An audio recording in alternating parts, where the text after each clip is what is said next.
Siguiendo con esto, está el teorema de Pitágoras, un bonito teorema que ni siquiera lo hemos demostrado. En realidad habría que demostrarlo por el teorema del coseno, el teorema de Pitágoras. El teorema del coseno lo veremos después cuando veamos trigonometría. Pero acá no importa, porque vamos simplemente a plantear el teorema de Pitágoras. El teorema de Pitágoras siempre dice que la hipotenusa al cuadrado es igual a la suma de los cuadrados de los catetos. Le llamé A, B, C a la hipotenusa, al cateto, jugar con las letras, no importa. La hipotenusa al cuadrado, por ejemplo, A al cuadrado igual a cateto B al cuadrado más cateto C al cuadrado. Ese es el teorema de Pitágoras y siempre se cumple. Lo demostró el famoso matemático y místico griego Pitágoras, hombre de la espiritualidad y demás, que hizo muchos avances también en matemática, pero bueno, es un sabio griego que vivió 600 años antes de Cristo, creo. Pero bueno, es un teorema muy importante en la matemática y sabérselo perfectamente bien y aplicarlo perfectamente bien. Y después incluí acá otro tema que también va a aparecer en la guía de trigonometría más adelante, que es el tema del teorema del seno y el coseno, que yo lo he demostrado y está en los videos todo grabado. Simplemente los puse, no es tan útil en este momento usarlo. Cuando hay un triángulo que no es rectángulo, o sea que no tiene ninguno de los tres ángulos interiores recto, son los tres ángulos oblicuos. Se llama oblicuo cuando no es, básicamente se aplica mucho a las rectas. Cuando no son paralelas ni perpendicular, dos rectas se llaman oblicuas. Bueno, hablando de de los ángulos, cuando los ángulos son oblicuos, o sea, miden cualquier número que no sea 90 y no sea cero, porque si fuera cero no sería un ángulo propiamente dicho, digamos, para un triángulo, lo que ocurre es que el triángulo se llama oblicuángulo. El triángulo oblicuángulo, triángulo generalizado cualquiera, no tiene ninguna hipotenusa, ni ningún cateto, ni nada. Tiene tres ángulos cualquiera, A, B y C, tres lados cualquiera, A, B y C, y tres ángulos interiores cualquiera, alfa, beta y gamma. Y aparecen los teoremas del seno y el coseno que se pueden aplicar para estos triángulos. Bueno, alfa, beta y gamma se ponen para aprender más fácil estos teoremas, se puede utilizar de la siguiente manera. A es el lado opuesto a alfa, está enfrentado ahí. B es el lado opuesto a beta y C es el lado opuesto a gamma. Alfa, beta, gamma, las tres primeras letras del alfabeto griego, ¿no? Creo que gamma es la tercera, no sé, porque gamma es como una suerte de G, pero bueno, siempre generalmente alfa, beta, gamma se suele dar como el ABC en lo griego.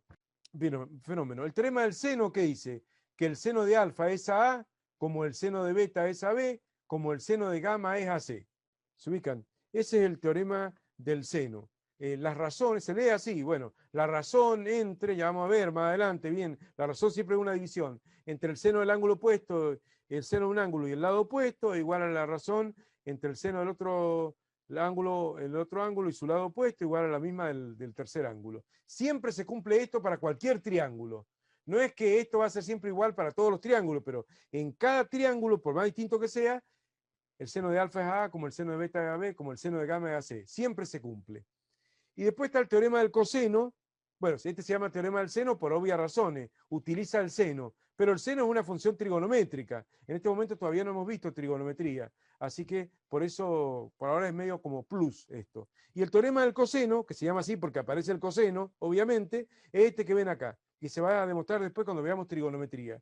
Este sí es más parecido al teorema de Pitágoras, porque arranca, medio parecido al teorema de Pitágoras, arranca acá. Pero claro, lo que pasa es que acá C, A no es la hipotenusa, o ni B ni C, no hay cateto ni nada, pero el teorema del coseno dice que un lado al cuadrado es igual a la suma de los cuadrados de los otros dos lados, menos, y se agrega este tercer y último término, si uno hace la separación en términos, acá, acá, acá, hace la separación en términos, ahí se observa de que este último término es siempre menos el doble producto de B por C por el coseno del ángulo que forman B y C, que B y C forman alfa.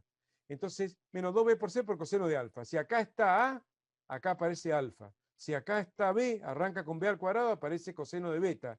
Y si arranca con C cuadrado, aparece coseno de gamma. Y bueno, son tres formas distintas del teorema del coseno, que como yo lo he demostrado en la guía de trigonometría, más adelante está demostrado este teorema, si aceptamos que se cumple este teorema, ¿cierto? que c cuadrado igual a cuadrado más b cuadrado menos 2 por a por b por coseno de gamma, entonces se puede demostrar también el teorema de Pitágoras, en la sencilla, por la sencilla razón de que, supongamos que este ángulo gamma fuera recto, parece medio recto, pero no es recto, es obtuso acá, pero supongamos que sea exactamente de 90. Si fuera de 90, esta sería la hipotenusa, porque el ángulo que está opuesto al ángulo recto es la hipotenusa. Por lo tanto, sería la hipotenusa.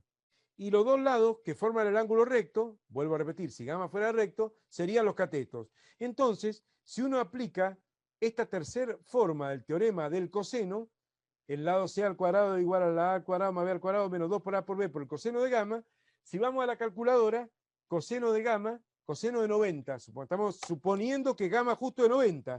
No es que la fórmula del teorema del seno y el coseno no se puedan emplear, también se pueden emplear en el triángulo rectángulo, pero bueno, generalmente son usadas para triángulos oblicuángulos. Pero supongamos que yo pensaba que era oblicuángulo, pero gamma es 90. Coseno de 90 igual 0.